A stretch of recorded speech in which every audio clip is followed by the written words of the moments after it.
New York is very important and also frustrating. The fact that they have their federal primaries on a different day than the state and local primaries is frustrating. Maybe someone can come up with an explanation for that is not about driving down the vote. But as an outsider, it just seems like you're trying to get people less invested in the primaries, which for a state that is as important in basically every way that a state can be important for the country, but also for the Democratic Party, New York is incredibly important. And for them to have basically from floor to ceiling a suite of policies around these elections designed at every step of the way to suppress the vote is incredibly frustrating. Even in how they structure their primaries, they're willing to be different than maybe every other state. Does any other state do this?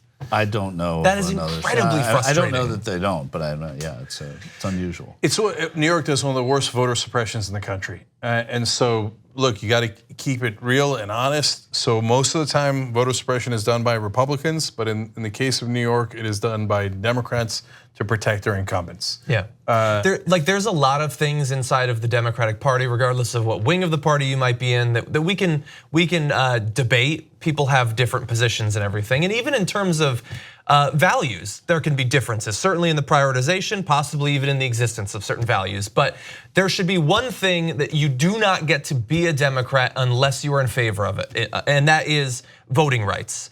In every instance, in every case, in every way, we are the party that pushes for more participation in politics, more voting, more people running, all of that. The other side, they've got the gerrymandering, they've got the lies on election day and the day before election day, trying to fool people into not voting. We're supposed to be the ones pushing for more voting. And so everyone who is helping to prop up this system in New York and in other states that have similar policies need to lose their position. At this point, I don't care what they think about healthcare or the economy or taxes or trade or anything like that. If they are on the Republican side on voter suppression, they do not belong in the Democratic Party.